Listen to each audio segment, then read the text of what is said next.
This is Mike Callahan, Dr. File Finder, and welcome back to our special ButterStash.com series on creating your website 101.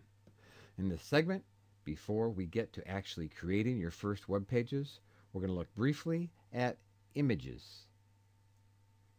Now, images add a great deal to any website. They add color, they add interest. Depending on the purpose of your website, if you're selling a product, you can convey information to your potential buyers.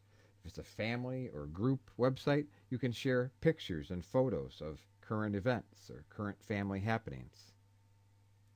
Images can also be used in small part to fill in white space or places where there may be gaps. But a problem many newer users make when using images on their first websites is that they don't take into account the size of the images.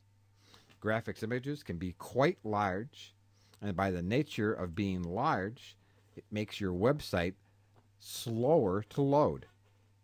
Now, a large site like Tucows that has multiple servers has the horsepower to drive the loading of all those graphics images and graphics pages.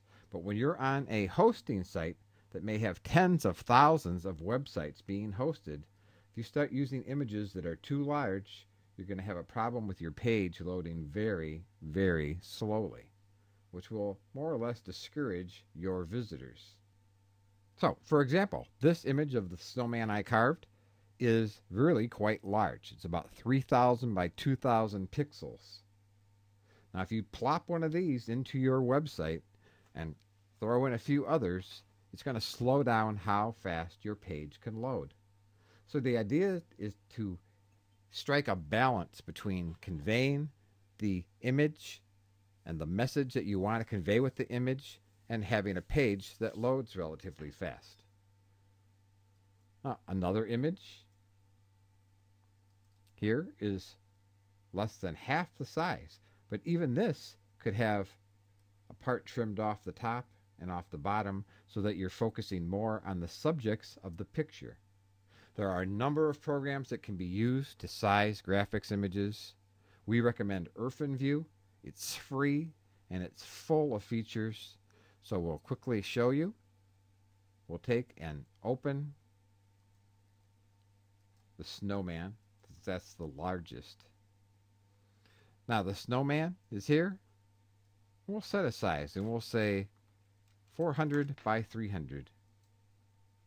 Now we have an image that shows our visitors what we want them to see, and yet it's a manageable size image so that it's not going to slow down the loading of our page.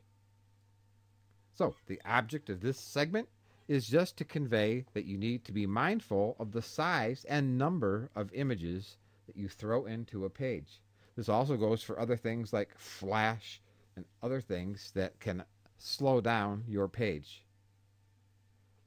Keep in mind this is a multiple part series, and be sure to watch all of the parts.